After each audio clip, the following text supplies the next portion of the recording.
10 anos atrás, não se falava em fisioterapia para autismo. Por quê? Está mudando isso? Como é que você vê esse cenário? Eu acho que eu fui a primeira. Eu realmente acho que eu fui a primeira que... Porque não era um caso para o autismo, como eu falei. Eu até desconfio que essa criança não era autista.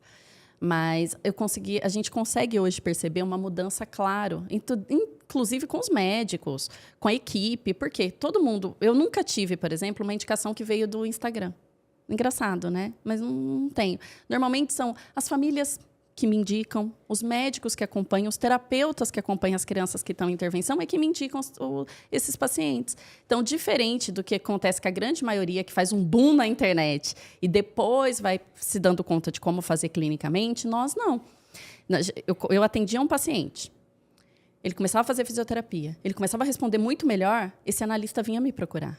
Nossa, ele está respondendo melhor. E eu tento sempre criar grupos do WhatsApp, sempre ir lá contando o que está acontecendo, reavaliar a cada 3 meses com relatório, para a família percebendo a evolução, para a terapeuta percebendo a evolução e entendendo o que está mudando na vida dessa criança. Então, você vê uma criança hipotônica, fazendo 20 horas de intervenção por semana, sentadinha. O que vai acontecer com o tônus dessa criança? Tá lá embaixo, ela nem ativa mais esse tônus. Então, uma criança que só quer ficar deitada, está naquela coisa de procedimento de fuga e nunca melhora, e acha que é comportamental, e a criança bate, e aquela loucura. Aí ele vai para a físio. E aí ele começa, nossa, ele conseguiu ficar sentadinho, nossa, ele está conseguindo ter mais atenção na tarefa, ele está seguindo a instrução muito melhor. Essa é uma das coisas que mais acontece. Fala, nossa, está seguindo a instrução muito melhor. Eu falei, porque agora ele dá conta, né? Porque tem um custo de resposta menor. Se meu tônus tá top, né? Meu custo de resposta vai lá para baixo. Vai lá para baixo. E aí tem crianças que você fala assim, tô fazendo fono, tô tentando falar. Não melhora. Por quê? Porque ele não consegue ter controle de tronco, não consegue ter controle respiratório. Então, assim, hoje eu percebo uma mudança muito grande, mas eu acho que essa mudança foi uma coisa construída. Eu acho que a equipe foi vendo, esses médicos foram sentindo a diferença, porque uma coisa é você dizer, tá melhor. Outra coisa é você vivenciar, tá muito melhor. Peraí, essa criança está sentando, essa criança está olhando, essa criança está conseguindo rastrear, essa criança está conseguindo brincar. Então, a partir daí, ela começa, sim, a ficar muito mais atenta aos estímulos, dar resposta muito melhor, né, para outra pessoa. Então, às vezes, ela não está nem olhando para mim. Não, mas agora ela olha. Né, eu tinha uma criança que está em intervenção há 3 anos, assim. E aí, quando eu olhei, eu falei, tá, mas qual que é a intervenção que vocês estão fazendo? Não, a gente está fazendo 30 horas de aba, a gente está fazendo 2 horas de fono por dia, a gente está... Eu falei, vão acompanhar. E aí, quando a gente foi ver, a criança ficava sentada, todas as sessões sentadas. E eu falei, olha, provavelmente essa criança não tem só autismo. A gente foi ver, realmente tinha uma síndrome genética, estava associada exatamente a motor. Começamos a trabalhar motor com essa criança. Motor. Ela olha, ela brinca, ela anda de bicicleta, ela fica na sessão, interage, busca, resposta, outra resposta. O que adiantava ela fazer todas as outras intervenções se a gente não tinha uma paradinha para olhar nessa área motora? Então, a área motora é essencial para todo o resto. Isso as pessoas estão começando a entender agora. Porque quando você pega uma criança que tem paralisia cerebral, você fala, precisa fazer motor. Por quê? Porque ela não dá outra resposta. Agora, no autismo tem esse mascarar, né? Que a gente olha e fala assim, ele dá conta. Eu tenho mãe que fala assim, mas ele dá conta, ele não para 1 minuto. Eu falo, você fica parada? Ela fica, então. Você acha que é normal não parar 1 minuto? Não tem alguma coisa de errado? Ah, mas é o TDAH. Eu falei, com 2 anos de idade. Não é o TDAH, né? Então, essa criança, a gente olha esse tônus dessa criança, como é que tá. Olha se ele consegue soltar as mãos, olha se ele consegue olhar. Vamos sentar ele, vamos sentar. Eu sento a criança, olha a criança assim. Não tem controle cervical. Então, hoje, eu acho que a conscientização está muito maior. Eu acho que a vivência, né, dessas famílias dentro do consultório, a experiência clínica desses profissionais ali com essas crianças, foi mudando a cabeça da sociedade como um todo. Mas você pode ir para os Estados Unidos, que você vai ver que as pessoas ainda não ligam para a área motora. Nos Estados Unidos, já me disseram isso, pessoas que moram lá já me falaram isso.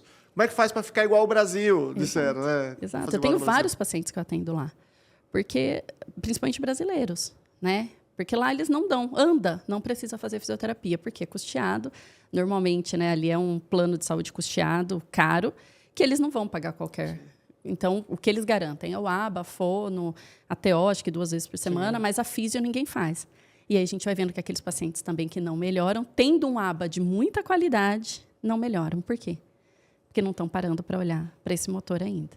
E ainda tem muito pouco de estudo na área, né? Sim. Eu acho que isso também não tem nada quase na área que realmente seja robusto. Você tem estudos que mostram que existe um atraso motor robusto, importante no autismo.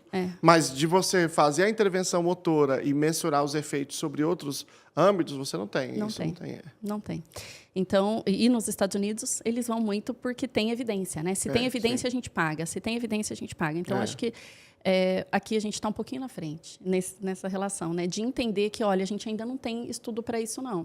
Você não tem estudo em relação às outras coisas. Você tem um atraso motor e se tem um estudo que essa intervenção motora resolve esse atraso motor. Exato. Né? Agora, o quanto que isso... Só que aí, como o problema do autismo, ele fica em primeiro plano, você não está olhando especificamente para o atraso motor, você está olhando para o autismo. Exato. Então, eu acho que são coisas diferentes. Assim, os procedimentos da fisioterapia têm evidência para esse atraso motor, Exato. e não para o autismo. Mas, embora a gente saiba que tem um efeito, digamos, ampliado sobre outros domínios, né? O quanto que isso possibilita você fazer a própria intervenção ABA, né? Exato, porque se você olhar para o autismo em si, né, ele é um transtorno ali que engloba vários fatores, e dentre esses, o motor. E se a gente não atacar nesse motor, não adianta eu ir para a fala, não adianta eu ir para o ABA, não adianta eu ir para a TO, não adianta eu ir para lugar nenhum. Se essa criança não tem pré-requisito para permanecer sentada, como eu quero colocar ele dentro de uma sala de aula?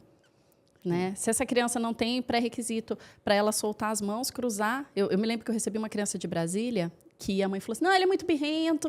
Olha, a fono me indicou você, eu vim de Brasília até aqui, mas, assim, de verdade, eu acho que é só porque ela não sabe o que tem que fazer com ele. E aí, quando eu estava fazendo o teste, eu falei, mas o que ele ama? Celular. Eu falei, então me dá o celular que nós vamos, né? Trabalhar com o celular, a gente vai avaliar com o celular. E aí, quando ele estava sentadinho, mesmo sentado, com a mão direita, eu dava o celular, ele pegava rapidamente. Com a mão esquerda, ele chorava e não pegava. Ele fazia assim e não pegava. Ela, tá vendo? É porque ela já falou que ele não pode pegar com essa mão. Eu falei, não. E por que com a mão direita ele pega? Imagina, não é. Vamos fazer outras coisas. E aí, eu mostrei para ela, tipo, olha, ele não dissocia, ele não faz. Então, imagina, tudo que vai precisar desse recurso, ele não faz. Imagina ele fazer um rastreio para o lado de cá, como que é? Então, sem trabalhar essa área motora, a gente não vai ganhar nas outras áreas, a gente não vai conseguir ganhar. E eu acho que o principal ali, se a gente trabalhar em conjunto com a ABA, a gente trabalhar em conjunto, né, com a fono, trabalhar em conjunto com a equipe toda, com a TO, a gente vê um resultado fantástico. A criança tem outra resposta.